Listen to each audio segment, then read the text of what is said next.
നമസ്കാരം. KICBക്ക് ധനസഹായമായി അനുവദിച്ച 494.29 കോടി രൂപ സംസ്ഥാന സർക്കാർ അപ്രതീക്ഷിതമായി തിരിച്ചെടുത്തു. സാമ്പത്തിക വർഷാവസാനത്തിന് തൊട്ടുമുമ്പായി 2025 മാർച്ച് 30-നാണ് ഈ തുക സർക്കാർ പിൻവലിച്ചത്. ഈ നീക്കം സർക്കാരിന്റെ സാമ്പത്തിക പ്രതിസന്ധിയെ തുടർന്നാണെന്നാണ് സൂചന. ഇത് വൈദ്യുതി വിലക്കൂടുതലിനും കാരണമാകും. വൈദ്യുതി മേഖലയിലെ പരിഷ്കരണങ്ങളുമായി ബന്ധപ്പെട്ട് 2023-2024 സാമ്പത്തിക വർഷത്തിൽ KICBക്ക് ഉണ്ടായ നഷ്ടം നികത്തുന്നതിനാണ് ഈ തുക അനുവദിച്ചത്. 2024 ഡിസംബർ 26-ന് ഇറങ്ങിയ സർക്കാർ ഉത്തരവ് പ്രകാരമാണ് ധനസഹായം അനുവദിച്ചത്. KICBയുടെ ഫിനാൻഷ്യൽ അഡ്വൈസറുടെ പേരിൽ ട്രഷറി അക്കൗണ്ടിലേക്ക് തുക മാറ്റുകയും ചെയ്തിരുന്നു. എന്നാൽ വെറും 3 മാസത്തിനുള്ളിൽ 2025 മാർച്ച് 30-ന് സർക്കാർ ഈ തുക പൂർണ്ണമായും തിരിച്ചെടുത്തു. ഇത് തീർത്തും അസാധാരണമാണ്. ഈ അസാധാരണമായ നടപടി സാമ്പത്തിക വിദഗ്ധരെയും അമ്പരപ്പിച്ചു. തുക പിൻവലിക്കാൻ ഉദ്ദേശിച്ചിരുന്നെങ്കിൽ എന്തിനാണ് ആദ്യം അനുവദിച്ചതെന്ന ചോദ്യം ഉയരുന്നു.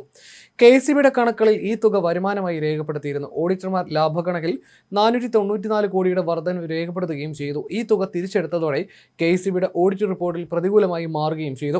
സർക്കാർ ഇതേക്കുറിച്ച് ഔദ്യോഗിക വിശദീകരണം നൽകിയിട്ടില്ല. എന്നാൽ സംസ്ഥാനത്തിന്റെ മോശം സാമ്പത്തിക സ്ഥിതിയുടെ വ്യക്തമായ സൂചനയാണിത്. വർദ്ധിച്ചുവരുന്ന റവന്യൂ കമ്മി, വിപണിയിൽ നിന്ന് കടമെടുക്കാൻ പരിമിതമായ സാധ്യതകളും സർക്കാരിന് കടുത്ത സാമ്പത്തിക വെല്ലുവിളികൾ ഉയർത്തുന്നുണ്ട്. സാമ്പത്തിക ബാധ്യതകൾ നിയന്ത്രിക്കുന്നതിനും കടമെടുപ്പ് പരിധി ലംഘിക്കാതിരിക്കാനുമുള്ള ഒരു തന്ത്രപരമായ നീക്കമായി ഇതിനെ വിലയിരുത്തുന്നവരുമുണ്ട്.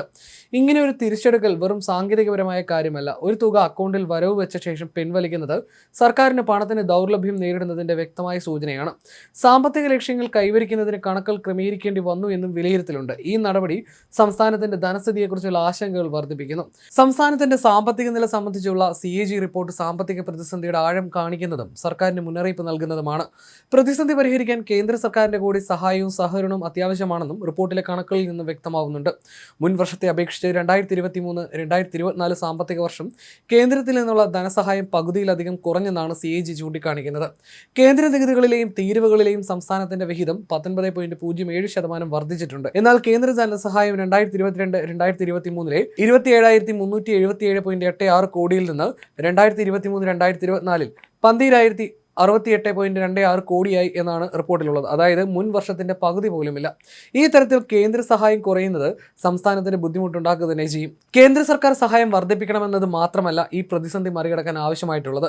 കടമെടുക്കുന്ന പണം കടം വീട്ടാൻ ഉപയോഗിക്കുന്നു എന്നാണ് CAG ചൂണ്ടിക്കാണിക്കുന്നത്. ബജറ്റിന് പുറത്തുള്ള കടമെടുപ്പ് കൂടി കൂട്ടുമ്പോൾ കേരളത്തിന്റെ കടം സംസ്ഥാനത്തെ മൊത്തം ആഭ്യന്തര ഉൽപ്പാദനത്തിന്റെ 37.84% എന്നാണ് CAG നിയമസഭയിൽ വെച്ച റിപ്പോർട്ട് വ്യക്തമാക്കുന്നത്. ഇത് അത്ര മെച്ചപ്പെട്ട അവസ്ഥയല്ല.